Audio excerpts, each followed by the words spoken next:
Good morning students. আজি আমি ওয়াৰ্কবুকৰ rap job 2 কৰিম। কত কি দি আছে পাঠৰ সহায়ত প্ৰশ্নৰ উত্তৰ লিখা। তাৰ 1 নম্বৰ প্ৰশ্ন আছে আমি প্ৰাৰ্থনা কেতিয়া কৰিব লাগে। উত্তৰ হ'ব আমি পুৱা আৰু গধূলি প্ৰাৰ্থনা কৰিব লাগে। 2 নম্বৰ আছে ভাল কাম কৰি কি কৰিব পাৰি। উত্তৰ ভাল কাম কৰি জীৱন সাৰ্থক কৰিব পাৰি। 3 নম্বৰ দি আছে ছাত্ৰ-ছাত্ৰীসকলে কিহত মন দিয়া উচিত।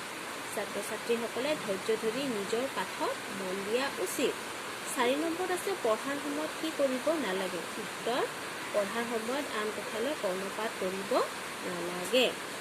5 নম্বৰ আছে দুৰ্ভিক্ষ মানে কি। দুৰ্ভিক্ষ মানে আকাল। ইয়াৰ পিছত আছে নাম্বাৰ 4 আছে বৰ্ণ পৃথক কৰা। বৰ্ণ পৃথক কৰা মানে আমি বৰ্ণসমূহ সেপাৰেট কৰিব লাগিব। ইয়াত লগ লগাই দিয়া আছে বৰ্ণসমূহ।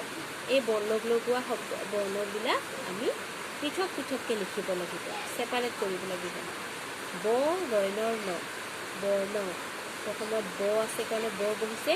ৰৈনৰ ন এই ৰেফ দিয়া আছে, এই ৰেফৰ ঠাইত কি বহিব ৰ। তাৰপিছত মধিনান্ন বৰ্ণ। ঠিক তেনেকৈ অৰ্থত হ'লে চুৰিও জগ ৰ জগ দন্তীয়া ঠ। সৰ্প দন্তীয়া স জগ ৰ জগ প। সৰ্প মুঠতে এই ৰেফৰ ঠাইত তোমালোকে কি বহাব লাগিব ৰ বহাব লাগিব। ঠিক এইফালে দিয়া আছে অৰ্ধ গৰ্ভ আৰু নিৰ্ভৰ। অৰ্ধ ঠিক তেনেকৈ অচুৰিও জগ ৰ জগ দন্তীয়া ধ। গৰ্ভ হ'লে কি হ'ব গ জগ ৰ জগ ব ৰৈবৰ ব অৰ্থাৎ। নিৰ্ভৰ দন্তীয়া ন জগ হৰ্ষই যদিও দন্তীয়া নৰ আগত আছে হৰ্ষই আছেনে নাই, কিন্তু যেতিয়া আমি বৰ্ণসমূহ পৃথক কৰি তেতিয়াহ'লে এই হৰ্ষইটো যদিও আগত আছে সেইটো পৃথক কৰা সময়ত পিছত বহিব। ন হৰ্ষইকাৰে নি জগ ৰ জগ হ জগ ৰ নিৰ্ভৰ। তাৰপিছত আছে গ নম্বৰত কি আছে এটা শব্দত উত্তৰ লিখা। উত্তৰসমূহ আমি কি এটা শব্দত লিখিব লাগিব। 1 নম্বৰত আছে ধন ভাঙিব নোৱাৰা লগ কিৰপিন। 2 নম্বৰত আছে শব্দ বা বাক্যৰ দ্বাৰা যি বুজা যায় অৰ্থ। 3 নম্বৰ আছে যাৰ ধন নাই নিৰ্ধনী। 4 নম্বৰ আছে মাগিলেও ভিক্ষা নোপোৱা সময় আকাল। পিছত ঘ নম্বৰ আছে বাক্য সাজা নে চেণ্টেন্স। 1 নম্বৰ আছে প্ৰাৰ্থনা মানে কি হ'ব মই ভগৱানক প্ৰাৰ্থনা কৰোঁ। ইয়াৰে মূল শব্দটো কি প্ৰাৰ্থনা, আৰু প্ৰাৰ্থনাটো ইয়াত দিয়া আছে। প্ৰাৰ্থনাৰ তলত তোমালোকে আণ্ডাৰলাইন কৰিবা। তাৰপিছত আছে অৰ্থ নথকা বাক্যৰ মূল্য নাই অৰ্থ।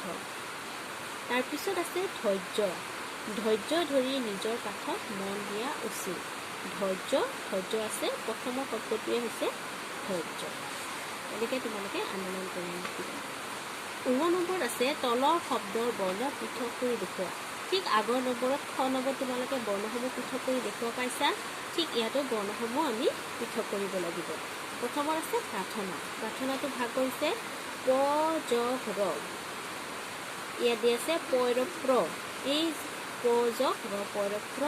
তাৰ লগত আছে আকাৰ ঠাইত বহিব চৰেয়া জগ ৰৈথৰ ঠ ৰ আৰু দন্তীয়া ঠ। এইটো ৰেফৰ ঠাইত ৰ বহিছে আৰু দন্তীয়া ঠ। পইৰ প্ৰত আকাৰে কা ৰৈথৰ ঠ পাৰ্থ। তাৰপিছত আছে দন্তীয়া ন বহিছে ইয়াত। তাৰপিছত আছে আকাৰ ঠাইত বহিছে চৰেয়া। ঠিক তেনেকৈ আমি বৰ্ণবিলাক পৃথক কৰি দেখুৱাব লাগিব। ঠিক তেনেকৈ এতিয়া কিৰপিনত বহিছে পদ হৰ্ষইকাৰে কি ৰৈপৰ পদ হৰ্ষইকাৰ। ৰৈপৰ পদ পিছত হৰ্ষইকাৰ, গতিকে ৰৈপৰ পদ হৰ্ষইকাৰে কীৰ্পি আৰু মধিনান্ন কীৰ্পিন। ঠিক তেনেকৈ দুৰ্ভিক্ষ নিৰ্ধনী আৰু সাৰ্থ তেনেকৈ ভাঙি দেখুওৱা হৈছে। তোমালোকে ভালদৰে মন দি লিখিবা।